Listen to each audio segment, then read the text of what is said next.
الحمد للہ رب العالمین والصلاة والسلام علی اشرف الخلق سیدنا محمد صلی اللہ علیہ وسلم وعلی آلہ واصحابہ اجمعین، اما بعد فاعوذ باللہ من الشیطان الرجیم، بسم اللہ الرحمن الرحیم۔ قال اللہ تبارک و تعالی فی القرآن العظیم وَلَا يَحْسَبَنَّ اللَّهَ غَافِلًا عَمَّا يَعْمَلُ الظَّالِمُونَ۔ صدق اللہ العظیم وصدق رسولہ النبی الامین المتین المبین الکریم، وَنَحْنُ عَلَى ذَلِكَ لَمِنَ الشَّاهِدِينَ وَالشَّاكِرِينَ وَالذَّاكِرِينَ وَالْحَمْدُ لِلَّهِ رَبِّ الْعَالَمِينَ۔ آئیے ہم اور آپ نہایت ادب اور احترام کے ساتھ اپنے اور ساری کائنات کے آقا و مولا اللہ کے محبوب جناب محمد رسول اللہ صلی اللہ علیہ وسلم کی بارگاہ مقدسہ میں درود پاک کا نذرانہ پیش کریں اور بآواز بلند پڑھیں، اللہم صلی علی سیدنا و مولانا محمد مبارک وسلم، صلاۃ و سلام علیک یا رسول اللہ، صلاۃ و سلام علیک یا حبیب اللہ صلی اللہ تعالی علیہ وسلم۔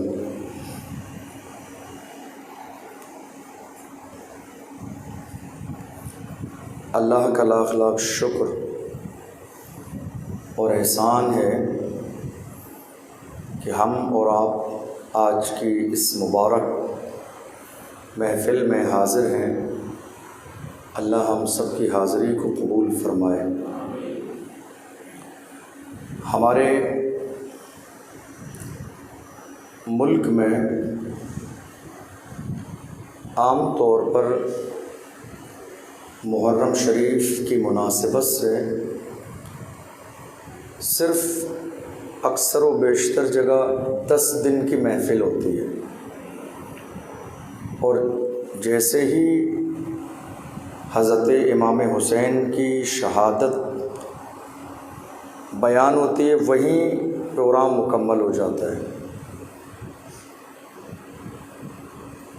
ہمارے ملک کے ایک بہت بڑے طبقے کو ہمیشہ یہ انتظار رہتا ہے کہ جو لوگ کربلا میں شہید نہیں ہوئے تھے، آپ کے گھر کی شہزادیاں، آپ کی بیٹیاں، آپ کی بچیاں، تو آخر ہوا کیا بعد میں؟ لوگ بہت شدت کے ساتھ اس بات کا انتظار کرتے ہیں کہ ہمیں تاریخ کربلا کی شہادت تک تو پتہ چلتی ہے، لیکن اس کے بعد ہمیں پتہ ہی نہیں چلتا کہ آخر کربلا کے واقعے کے بعد آخر ہوا کیا۔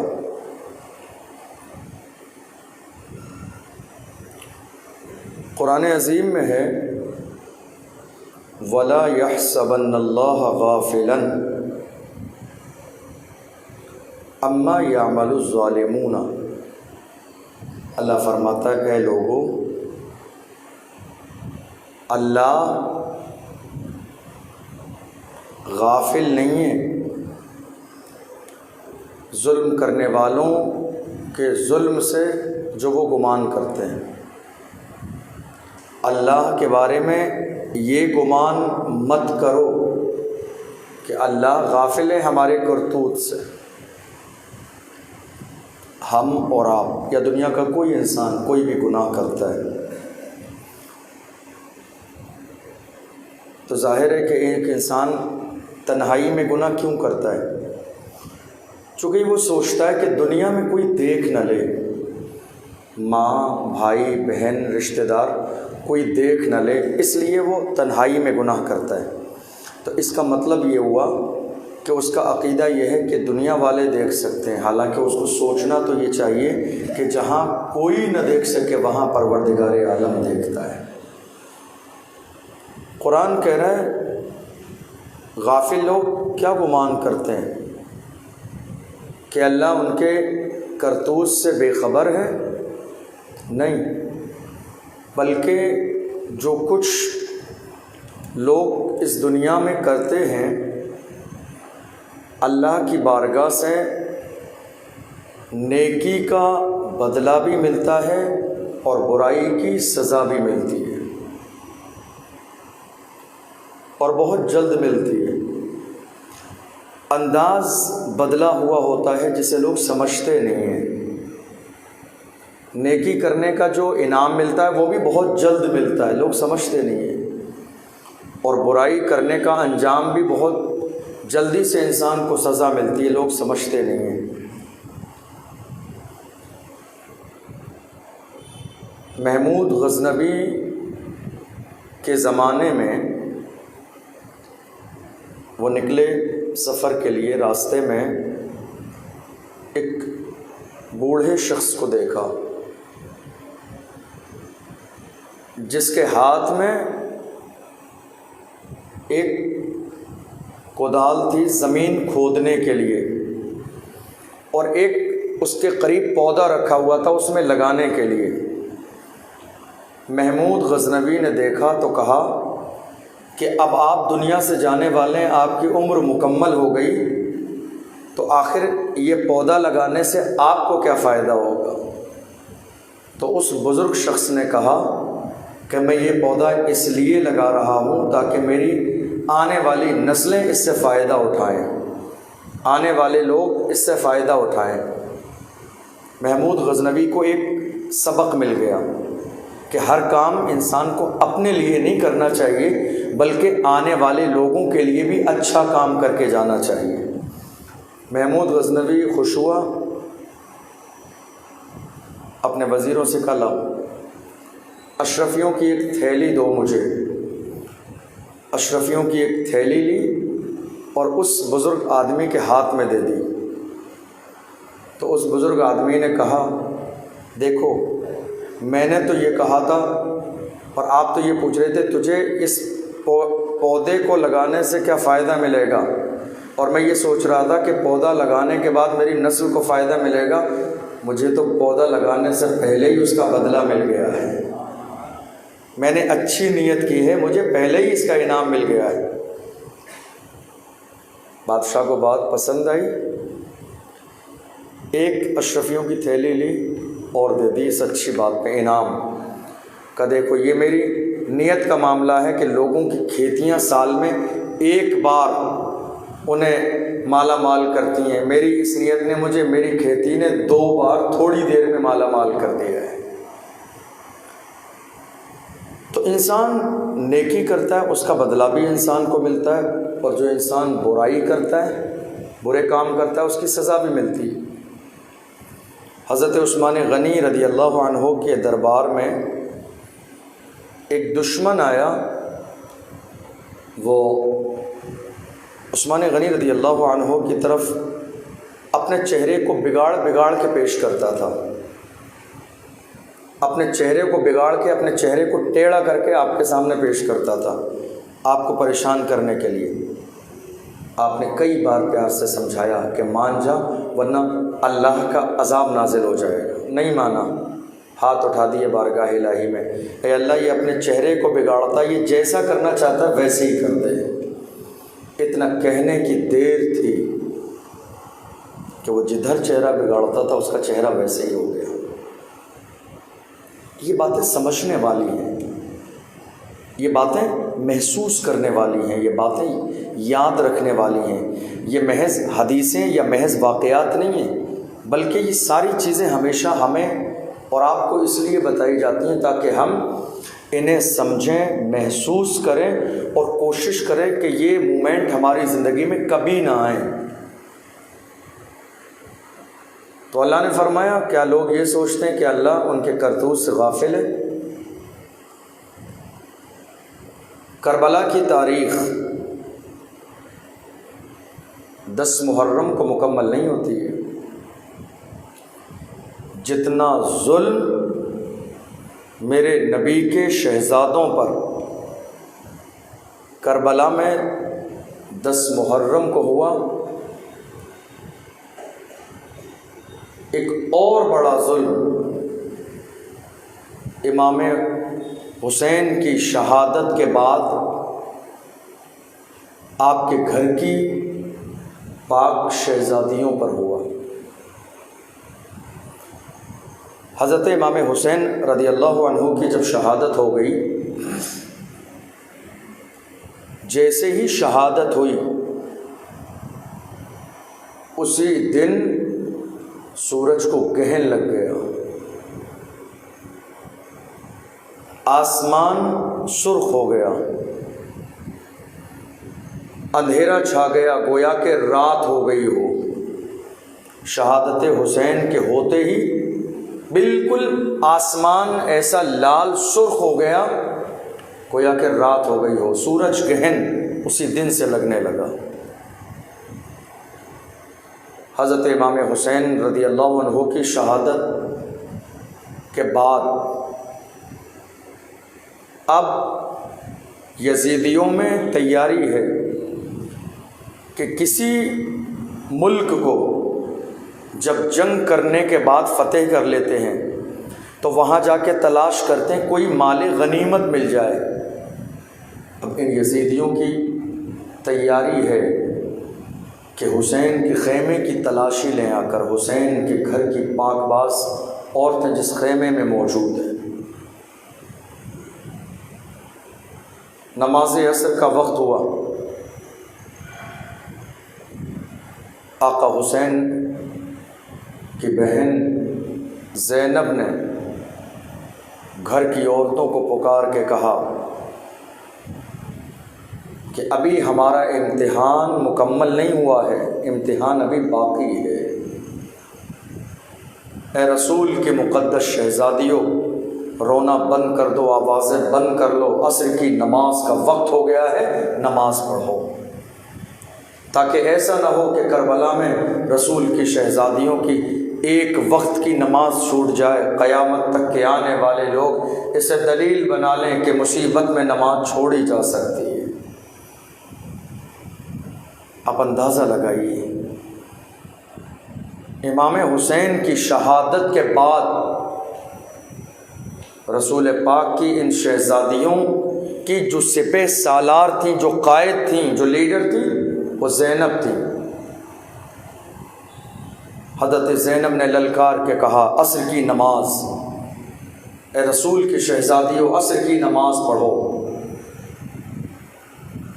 ہم تو شادی میں نماز چھوڑ دیتے ہیں، چھوٹے چھوٹے فنکشن ہمارے اور آپ کے گھر پہ ہوتے ہیں، وہ بہانہ بن جاتا ہے ہمارے لیے نماز کے لیے۔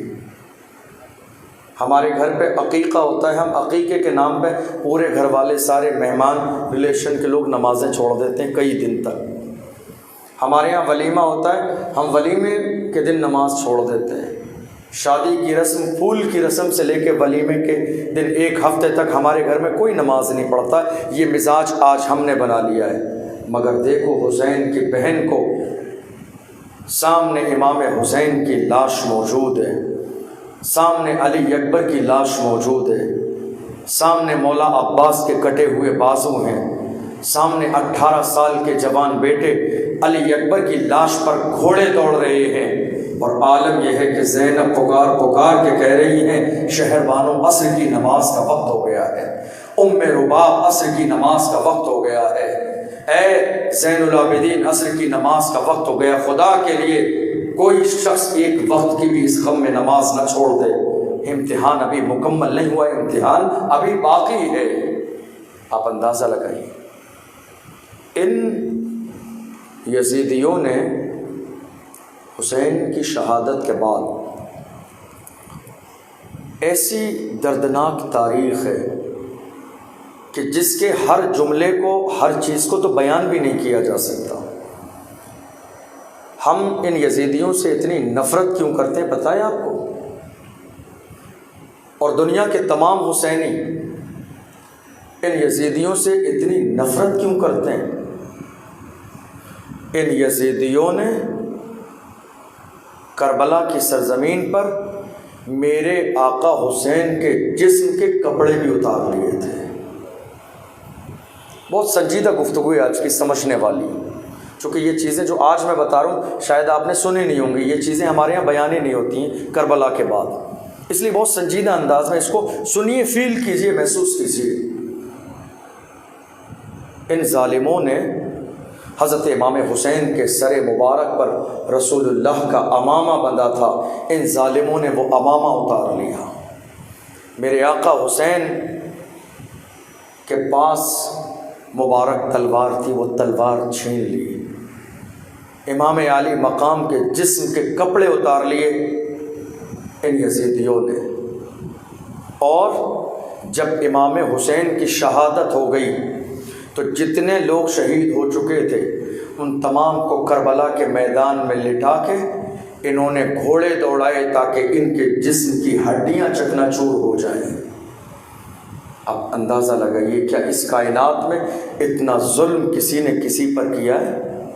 اتنا ظلم تو کوئی دشمن پر بھی نہیں کرتا ہے جتنا ظلم ان یزیدیوں نے رسول کے شہزادے پہ کیا، جتنا ظلم ان یزیدیوں نے فاطمہ کے لال پر کیا، اتنا ظلم کوئی دشمن بھی نہیں کرتا ہے۔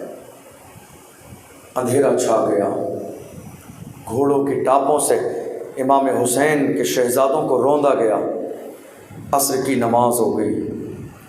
آپ اندازہ تو لگائیے، ہماری اور آپ کی مائیں ہیں،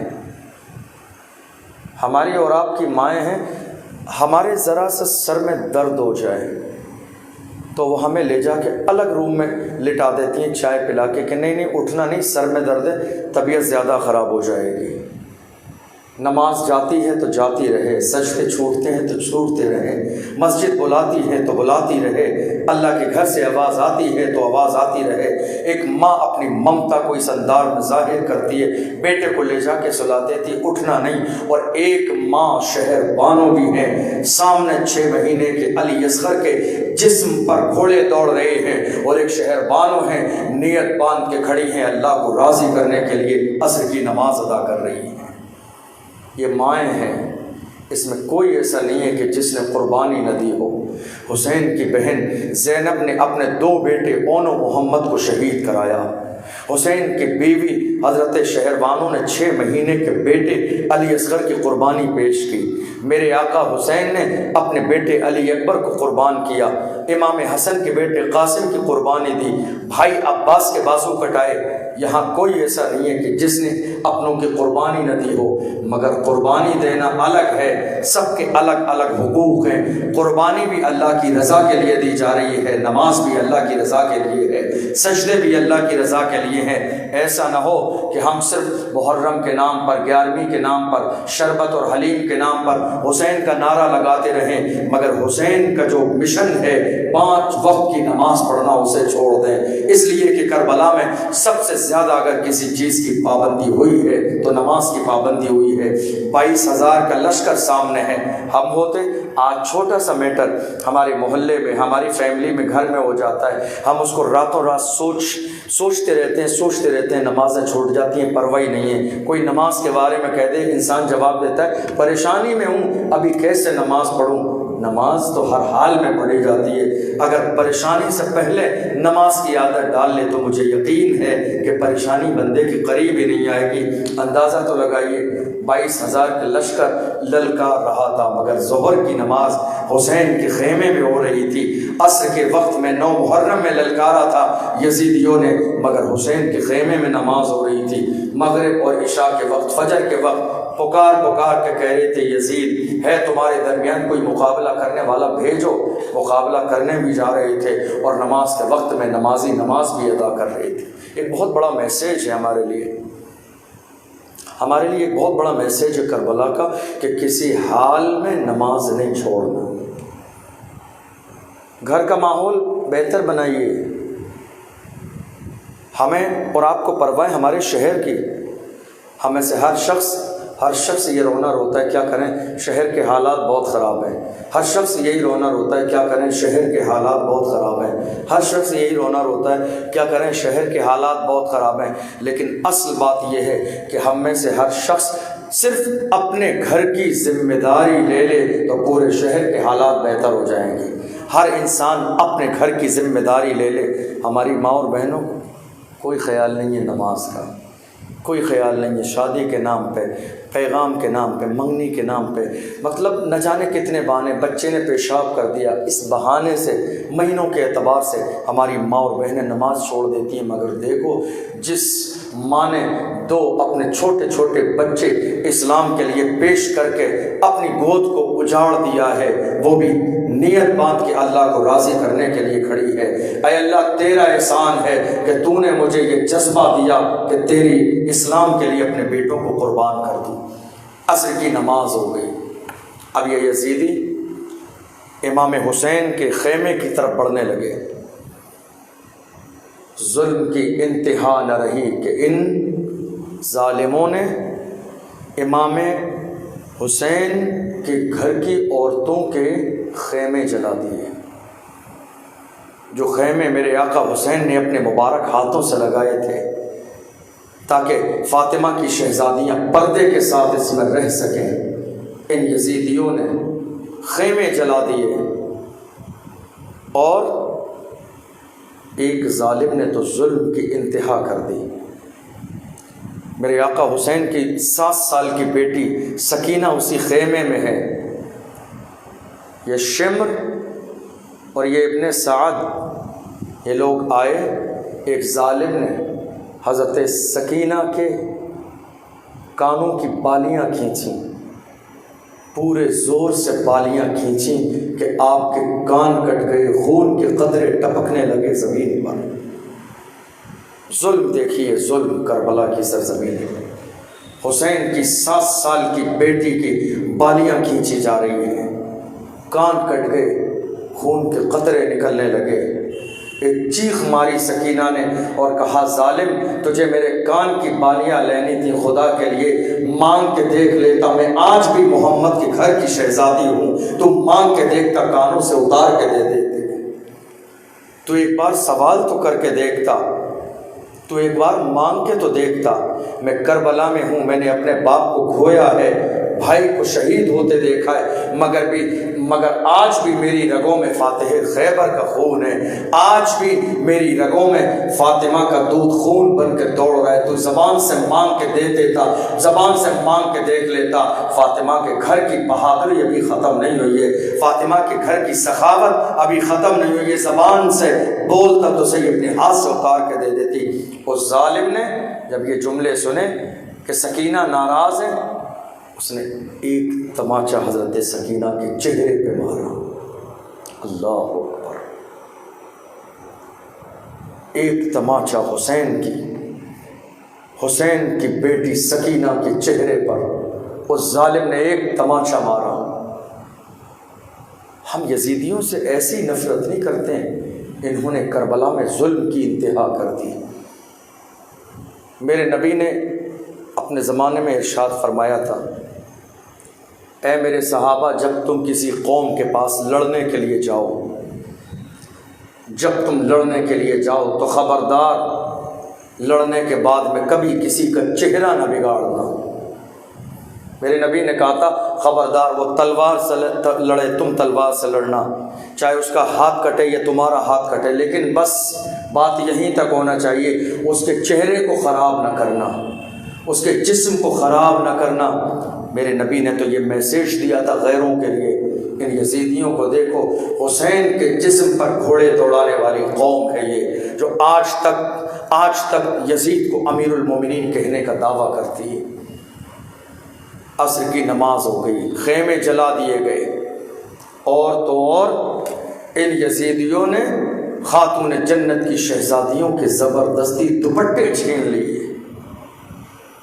رسول کے گھر کی وہ شہزادی کہ جن کے سروں کے بال کو کبھی زندگی میں آسمان نے نہیں دیکھا، جن کے چہرے کو جبریل امین آتے ہیں تو ادب اور پردے کی وجہ سے دروازے پہ رہتے ہیں، کبھی بغیر اجازت کے گھر کے اندر داخل نہیں ہوتے ہیں۔ ان ظالموں نے رسول کی شہزادیوں کے دوپٹے اور چادریں چھین لی۔ وہ نبی کہ جس نبی نے قیامت تک کی آنے والی عورت کو اسلام میں پردے کا مزاج دیا ہے، آج اس کی شہزادیوں سے دوپٹے چھینے جا رہے ہیں۔ ہیں، آج اس رسول کی شہزادیوں سے ردائیں چھینی جا رہی ہیں۔ اللہ اکبر، عرش اعظم کی حوریں دیکھ رہی ہیں، فرشتے دیکھ رہے ہیں۔ اے مولا، ہم نے ایک زمانے میں کہا تھا تیری عبادت کے لیے ہم کافی ہیں، انسانوں کو پیدا کر کے کیا کرے گا؟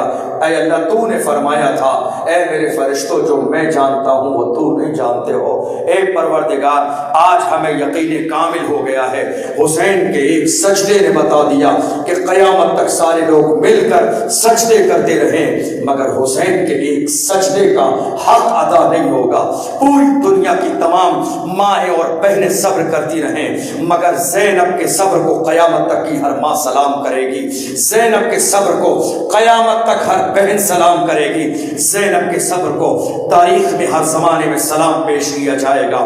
خاتون جنت نے کہا تھا شہادت کے وقت میں، اپنے وصال کے وقت میں کہا تھا زینب تم کربلا میں رہو گی، خبردار خبردار، حسین کو ایک پل کے لیے چھوڑ کے کہیں نہ جانا، میرے حسین کو چھوڑنا نہیں، حسین کو باپ کے نہ ہونے کا احساس نہ ہونے دینا، حسین کو ماں کے نہ ہونے کا احساس نہ ہونے دینا۔ ایسی کائنات میں کوئی بہن ہوگی جس نے بھائی کا صدقہ، آج مائیں اور بہنیں گھر میں موجود ہیں، جب بھائی پریشان ہوتا ہے تو بہن صدقہ کبھی آٹے سے اتارتی ہے، کبھی گوشت سے اتارتی ہے، کبھی پیسوں سے اتارتی ہے، کبھی کھانے سے اتارتی ہے، مگر یہ کائنات میں اکیلی تنہا بہن زینب ہے، حسین کا صدقہ اپنے دو شہزادے اون و محمد کو قربان کر کے دے رہی ہے۔ اے اللہ، حسین کا صدقہ دے رہی ہوں، میرے شہزادے کے صدقے کو قبول فرما لے، اے اللہ یہ مصیبت کے دن ٹال دے۔ اللہ اکبر، خیمے جلا دیے رسول کی شہزادیوں کے، دوپٹے چھین لیے رسول کی شہزادیوں سے، بالیاں چھین لی سکینہ کے کانوں سے۔ ظلم، اللہ اکبر، کتنا ظلم ہے۔ اندھیرا چھا گیا، سورج ڈوب گیا، آسمان سرخ ہو گیا، سورج کو گہن لگنے لگا، رات کے تارے نظر آنے لگے۔ عالم یہ ہے، رو رہی ہیں، چیخ رہی ہیں، کوئی یارو مددگار نہیں ہے، کوئی پکارنے والا نہیں ہے۔